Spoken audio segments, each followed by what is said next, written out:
नमस्कार दोस्तों, मैं रॉबिन शर्मा। आप हैं मेरे साथ एक ऐसे विषय पर चर्चा करने के लिए जो कल 26 जनवरी को हमारे जो चीफ गेस्ट बन के आए थे उनके बारे में डिस्कस करेंगे। आखिर वो क्यों आए भारत, ठीक है। और कल 26 जनवरी थी, उसके बारे में भी चर्चा करते हैं। और इस विषय में आप यहाँ पे देख सकते हैं, जो ट्रम्प की धमकियों से डरकर यूरोपियन यूनियन, भारत से बड़ी उनको उम्मीद है। और ये एफटीए और सुरक्षा एग्रीमेंट के लिए आखिर ये क्या बात है, इसके बारे में हम लोग चर्चा करते हैं, ठीक है। तो आइए सेशन को शुरू करते हैं। तो आप यहाँ पे देख सकते हैं, ये आप देखिए 26 जनवरी, जिसमें ये 77 साल हो चुके हैं हमको मनाते हुए, ठीक है। इसमें चीन ने भी भारत को बधाई दी है, अमेरिका ने भी बधाई दी है, और ऑपरेशन जो सिंदूर हुआ था उसको भी इसमें दिखाया गया है। तो चलते हैं, अब इस सेशन को शुरू करते हैं। पहले हम भारत के बारे में जानकारी करते हैं। भारत का जो गणतंत्र है, भारत 15 अगस्त 1947 को स्वतंत्र हुआ था, और 26 जनवरी 1950 को इसके संविधान को आत्मसात किया था। इसके अनुसार भारत देश एक लोकतांत्रिक और संप्रभु और स्वतंत्र देश घोषित हुआ था 26 जनवरी को। दूसरी बात, 26 जनवरी 1950 को देश के प्रथम राष्ट्रपति डॉक्टर राजेंद्र प्रसाद ने 21 तोपों की सलामी के साथ ध्वजारोहण कर भारत को पूर्ण स्वतंत्र घोषित किया था। कब किया था? 26 जनवरी 1950 को। इसके बाद इसको हर साल गणतंत्र दिवस के रूप में मनाया जाता है। इसको आपको पता होना चाहिए। इसके बाद हमारा संविधान देश के नागरिकों और लोकतंत्र तरीके से अपनी सरकार चुनने का अधिकार देता है। संविधान लागू होने के बाद डॉक्टर राजेंद्र प्रसाद ने प्रथम राष्ट्रपति शपथ ली थी। आप समझ रहे हो? इसके बाद अगर देखें तो भारत के बारे में, भारत विश्व की सबसे पुरानी सभ्यता में से एक है, जिसमें बहुत सी बहुरंगीय विविधताएं हैं, समृद्ध है, सांस्कृतिक विरासत है। इसके साथ ही अपने आप को बदलते समय के अनुसार ढलती आई है। आज़ादी पाने के बाद भारत ने बहुआयामी सामाजिक आर्थिक प्रगति की है। भारत कृषि में आत्मनिर्भर बन चुका है, और अब दुनिया के सबसे औद्योगिकीकृत देशों की श्रेणी में भी इसकी गिनती आ रही है। विश्व का 7वां सबसे बड़ा देश होने के नाते भारत शेष एशिया का अलग दिखता है, जिसकी विशेषता पर्वत समुद्र से तय की जाती है, और इसे विशिष्ट भौगोलिक पहचान दी जाती है। समझ रहे हैं? संख्या के हिसाब से हम लोग पहले स्थान पे हो, और अगर हमारा क्षेत्रफल के स्थान पे अगर देखा जाए तो 7वें स्थान पे भारत आता है, ठीक है। एक चीज और आप यहाँ पे देख लीजिए, ये जो है आरटी इंडिया जो है, ये रशियन न्यूज न्यूज न्यूज है।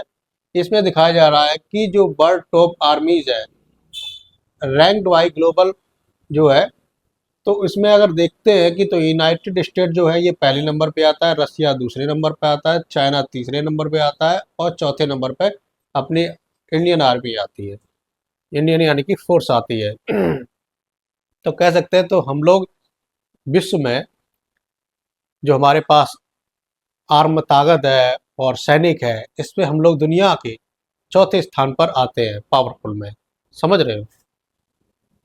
यूनाइटेड स्टेट, रसिया, चाइना के बाद इंडिया आता है, यहाँ पे आप देख सकते हैं। और ये जो स्टेट है, इनको भी देख लेते हैं। ये न्यूक्लियर वेपन वाले स्टेट है, जिसमें यूनाइटेड स्टेट है, United kingdom, France, Pakistan, India, China, north Korea और रशिया।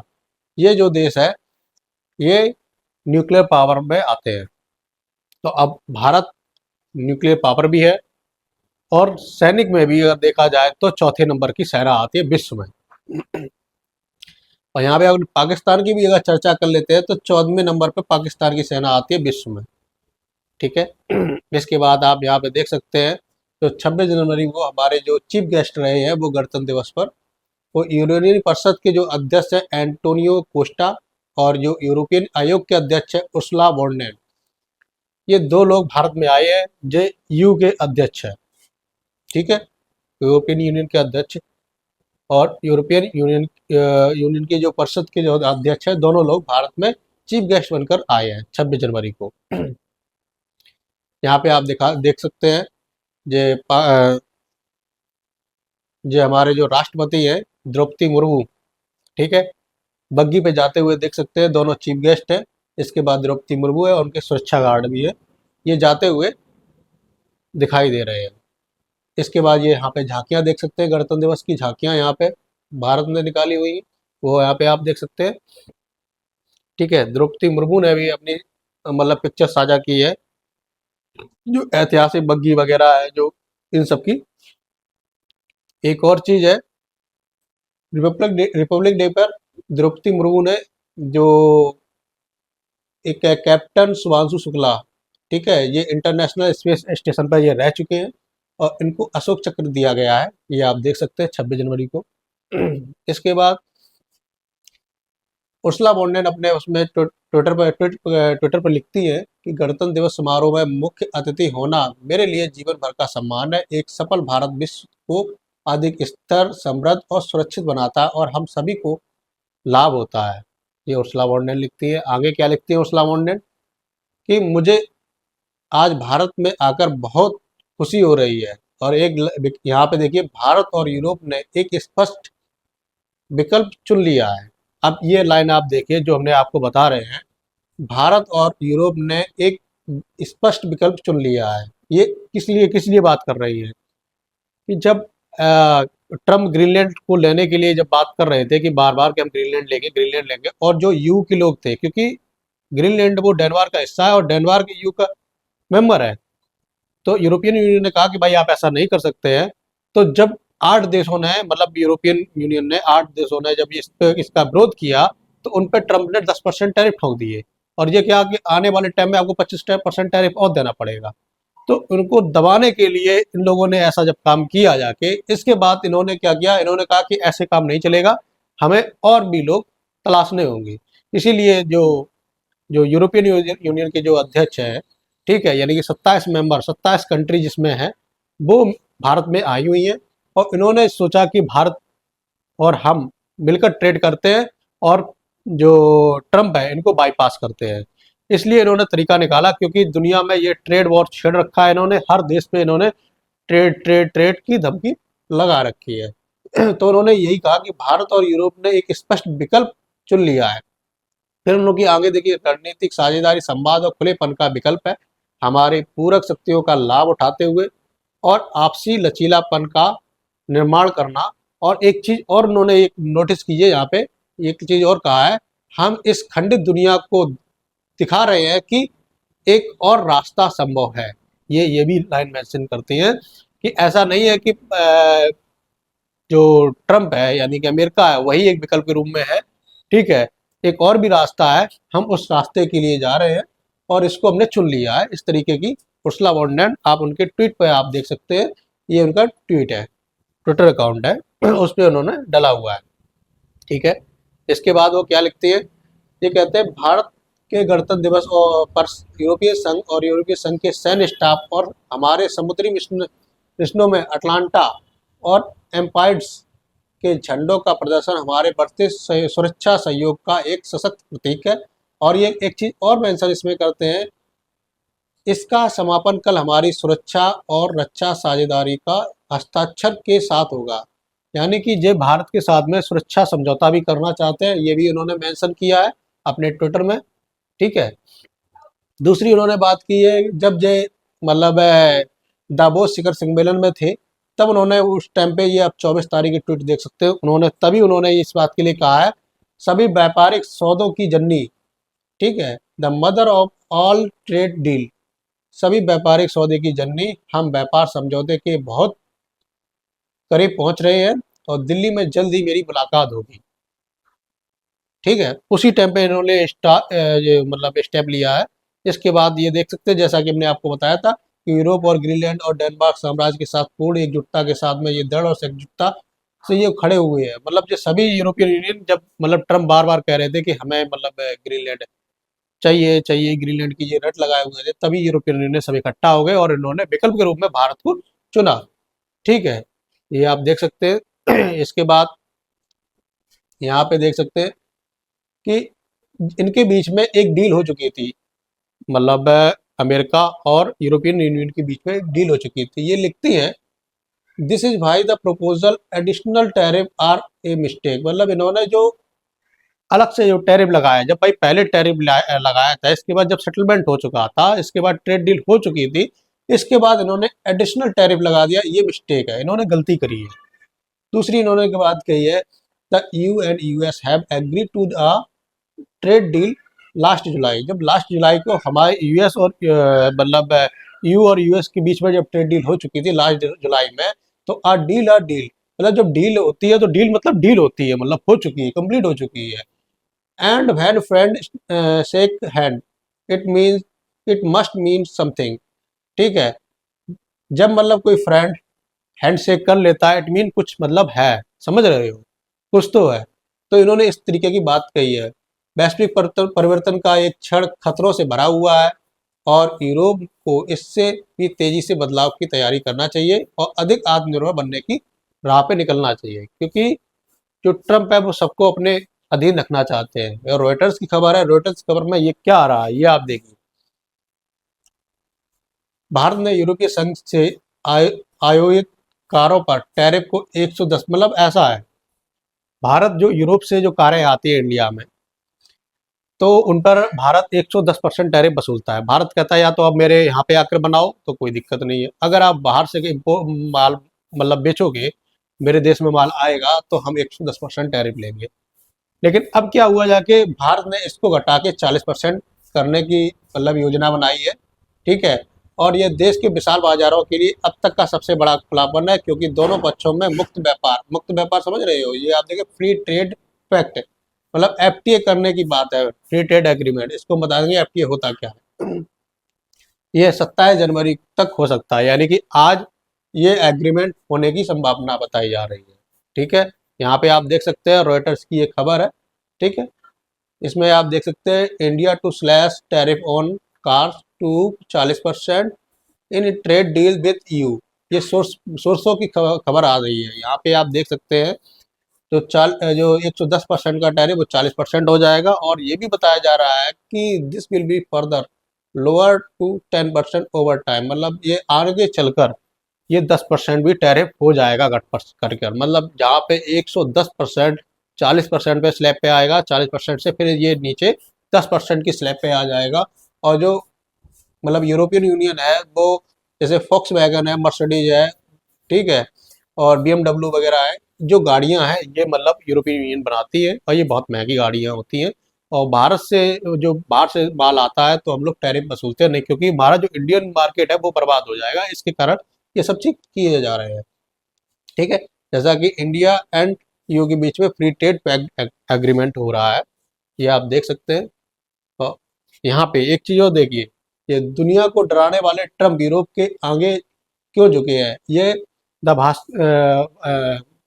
दैनिक भास्कर की ये न्यूज है, और एक कुछ ही घंटों की न्यूज है। इसमें बताया जा रहा है कि जो दुनिया को डराने वाले ट्रम्प यूरोप के आगे झुक गए हैं। 27 देशों ने ट्रेड, इनका एक, हाँ इनका एक चीज और है, इनकी जो ट्रेड ट्रेड का जो नाम है, ठीक है, उसको ये बोलते हैं बजूका।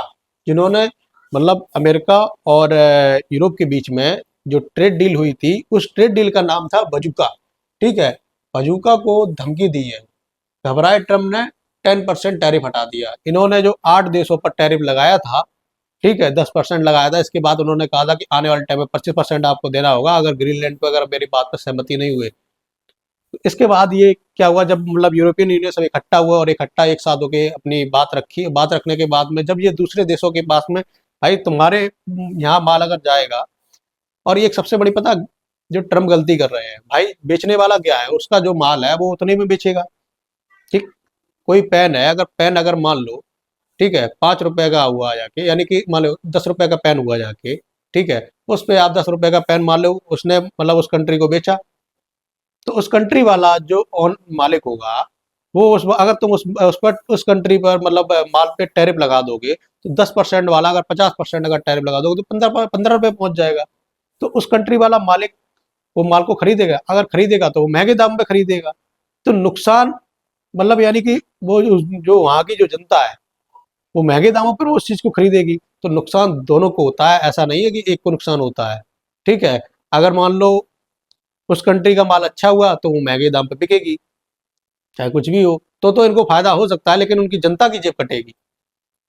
और नहीं तो एक दूसरे विकल्प के रूप में फिर मतलब जो वहाँ के जो परचेजर है, खरीदार है, वो किसी दूसरी जगह पे शिफ्ट होने लगेंगे। ये दूसरे देश का भी नुकसान होता है।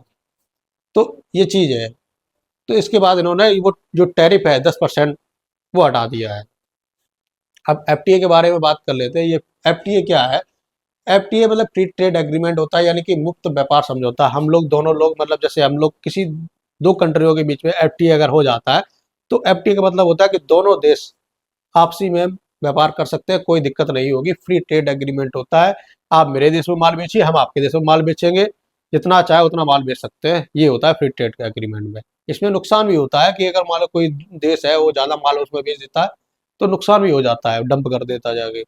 ठीक है? तो ये होता है, दो देश आपस में आसानी से बिजनेस करने के लिए इस्तेमाल करते हैं। व्यापार को आसान बनाने के लिए टैरिफ, कोटा, सब्सिडी जैसी रुकावटें उसको खत्म कर देते हैं। ठीक है? दोनों देश एक दूसरे पर जीरो टैक्स या बहुत कम टैक्स लगाते हैं, इस तरह की बात आती है। अब भारत और यू के बीच में पार्टनरशिप देखें 2024 से 25 के बीच में, तो भारत और यू के बीच में करीब 126 अरब डॉलर का व्यापार हुआ है। यू भारत का सबसे बड़ा गुड्स ट्रेड पार्टनर है। 2024 का अगर देखें तब यू ने 9.31 लाख से ज़्यादा भारतीय रह रहे थे, जिसमें 16,268 ब्लू कार्ड होल्डर शामिल है। इसमें पिछले 20 सालों में 6,000 से ज़्यादा भारतीय छात्रों को यूरोप में पढ़ाई के लिए स्कॉलरशिप मिली है। दोनों व्यापार, डिफेंस, क्लीन एनर्जी और डिजिटल टेक्नोलॉजी और साइंस सेक्टर में साथ काम कर रहे हैं। फिर इसके बाद इसमें 2020 में देखिए भारत और यू के रिश्तों को आगे बढ़ाने के लिए रोड मैप 2025 तक होगा। 2021 में भी फ्री ट्रेड डील पर बातचीत दोबारा शुरू की गई। 2020 में भारत और यू के बीच में रक्षा और सुरक्षा सहयोग को और मजबूत किया गया, और दोनों देशों की नौसेनाओं ने मिलकर समुद्री जो युद्ध अभ्यास वगैरह वो सब किए गए हैं। यहाँ पे अगर देख सकते हो जो भारत और यू के बीच में व्यापार अगर देखा जाए तो कुल व्यापार 12.4 लाख करोड़ का होता है। ठीक है?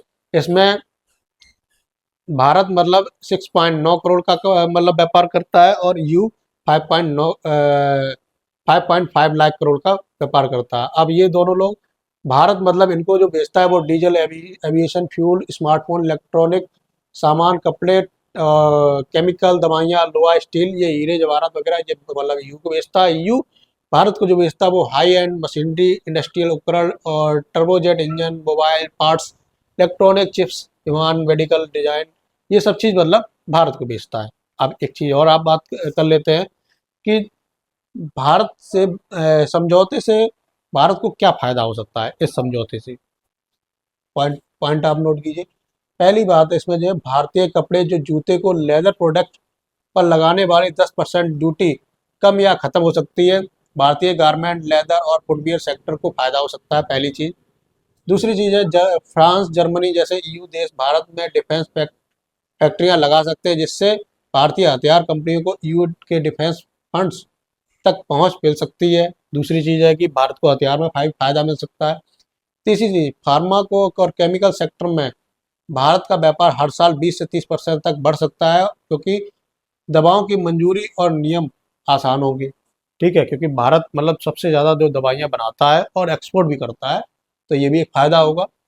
चौथा फायदा अगर देखा जाए तो यूरोप के कार्बन टैक्स से भारत को राहत मिलने की उम्मीद है। इससे स्टील, एल्युमिनियम और हाइड्रो जैसे सेक्टर को भी फायदा मिलेगा। चौथी चीज़, भारत में यूरोप की शराब, कारें और इंडस्ट्रियल जो प्रोडक्ट है सस्ते मिल सकते हैं, क्योंकि उन पर लगने वाला भारी टैक्स वो भी कटेगा। ये भी चीज़ है। इससे अगर देखते हैं कि यूरोप को क्या फ़ायदा होगा, तो यूरोप के फ़ायदे की बात कर लेते हैं। यूरोप में आने वाली जो शराब, वाइन पर जो टैक्स कम हो सकता है, इससे भारत में यूरोपियन शराब सस्ती हो सकती है। ठीक है? दूसरी, BMW, मर्सिडीज, पोर्स जैसी जो यूरोपियन जो प्रीमियम जो कार हैं, वो भारत में बिक्री बड़ा आसान से हो सकती है। अभी इन कारों पे 110% टैक्स लग रहा है, 40% टैक्स लगेगा। आने वाली चलकर इसमें 10% का टैरिफ लगेगा। सोचो 110 से 10% आ जाए तो इनके लिए क्या है, विन विन सिचुएशन है। भारत सरकार ने 15,000 यूरो में महंगी कुछ यूरोपियन कारों पर तुरंत टैक्स हटाने पर सहमति दी है और यूरोप की आईटी, इंजीनियर, टेलीकॉम और बिजनेस सर्विस कंपनियों को भारत में ज़्यादा काम मिलेगा। तो ये भारत को भी फायदा होगा, यूरोपियन यूनियन को भी फायदा होगा। तो आप यहाँ पे देख सकते हैं। ठीक है, जैसा कि हमने आपको बताया था, ये सुरक्षा और रक्षा समझौता के बीच में इसमें होगा। और ये भी है कि इसमें समुद्री सुरक्षा, साइबर सुरक्षा और आतंकवाद विरोध मुद्दों पर परामर्श, आदान प्रदान पता लगाएगा। इस तरीके की इन लोगों के बीच में ये चीज होगी। एक चीज और बात कर लेते हैं। यूरोप और भारत दुनिया के सबसे बड़े लोकतंत्र, जो कि एक नई वैश्विक व्यवस्था को आकार देने के लिए मिलकर काम करने में प्रतिबद्ध है, ये उर्सुला वॉन डर लेyen लिखती हैं। यही कारण है कि हम अपनी साझेदारी को नई ऊंचाइयों पर ले जाने के लिए यहाँ पर आए हैं। ठीक है, ये बात यहाँ पे कहती हैं। एक और बात आपको जानने योग्य होगी कि कनाडा भी है, कनाडा भी निकल चुका है। पहले कनाडा ने ये, अगर एक बात बताओ, किसी के राष्ट्र प्रधानमंत्री को ये आप कहोगे, संबोधित करोगे कि आप 51वां देश हो, राज्य हो, ठीक है, जैसे अमेरिका में 50 राज्य है, हम तुमको 51वां राज्य बनाएंगे, किस देश के देशवासियों को ये पसंद आएगा? ठीक है, उनके प्रधानमंत्री को आप ये कह देते हो कि ये गवर्नर कह के संबोधित कर देते हो, गवर्नर कार्नी, जो वहाँ के प्रधानमंत्री है। किस देशवासियों को ये पसंद आएगा? तो वो स्वतंत्र देश है और स्वतंत्र देश को आप राज्य की दर्जा दे रहे हो, दूसरा देश उसको इस तरीके ट्रीट कर रहा है, किसको ये पसंद आएगा? ठीक है, इसी के डर से, जैसा कि हमने आपको बताया था कि उत्तरी अमेरिका में मैक्सिको, इसके बाद जो आता है अमेरिका, अमेरिका के बाद में कनाडा। तो ये आने वाले टाइम में ये कनाडा और ग्रीनलैंड को ये धमका रहे हैं कि मैं ग्रीनलैंड को ले लूंगा, कनाडा को 51वां राज्य बना लूंगा। इस तरीके को ये बात बराबर बराबर कहते आए हैं।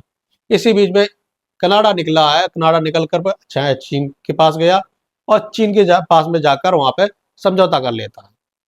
ठीक है, तो इस चीज पे ये मतलब गुस्से से निकलते हैं और ये कहते हैं कि नहीं, हम तुम पे 100% टैरिफ लगाएंगे अगर तुमने इस तरीके की गुस्ताखी की। ठीक है, इसके बाद कनाडा ने क्या कहा, ये आप देखिए,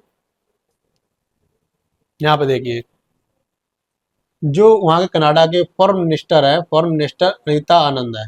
ठीक है, उन्होंने कहा कि हम अपनी diversify trade away from the US dispute thread from the Trump administrator.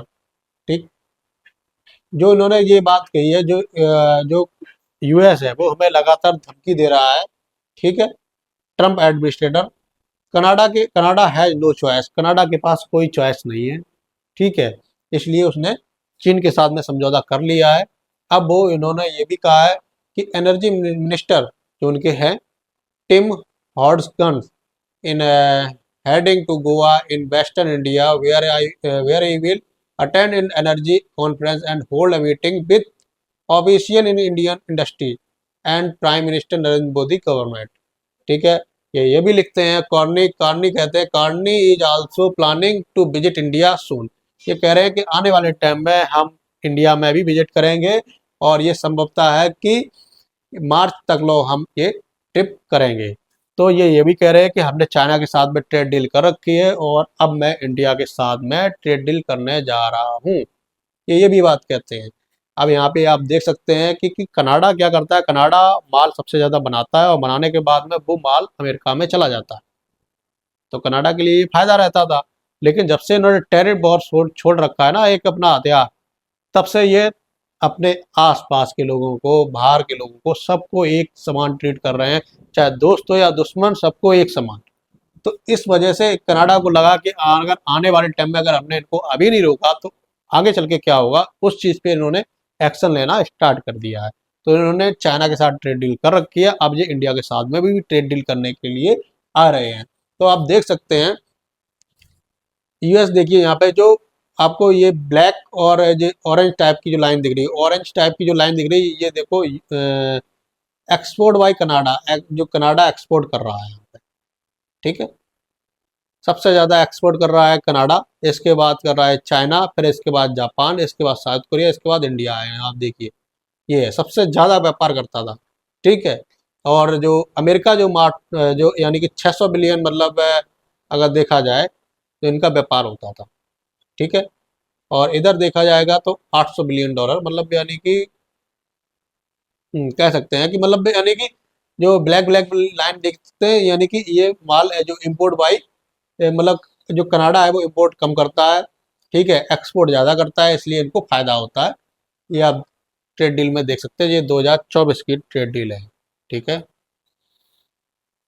इसके बाद अमेरिका ने भी मतलब गणतंत्र दिवस पर शुभकामनाएं भेजी है। यहाँ पे आप देख सकते हैं, गणतंत्र दिवस की शुभकामनाओं में अमेरिका ने कहा कि रक्षा, ऊर्जा, महत्वपूर्ण खनिजों और उभरती और प्रौद्योगिकी के क्षेत्र में भारत के साथ उसका सहयोग उनके उसके क्वाड के माध्यम से भी और अधिक सहयोग संभावना जताई जा रही है। ये आप यहाँ पे ट्वीट देख सकते हैं, ठीक है। तो आपको अगर जानकारी अगर पसंद आई हो तो लाइक और सब्सक्राइब जरूर करें। और हाँ, एक चीज़ और है, क्या अमेरिका अपनी ये जो नीति बना रखा है, उसने ट्रेड वॉर जो छोड़ छेड़ रखा है, क्या इसको आने वाले टाइम में नुकसान हो सकता है या नहीं, ये हमें कमेंट बॉक्स में ज़रूर दें, ठीक है। और लाइक और सब्सक्राइब जरूर रखें। धन्यवाद।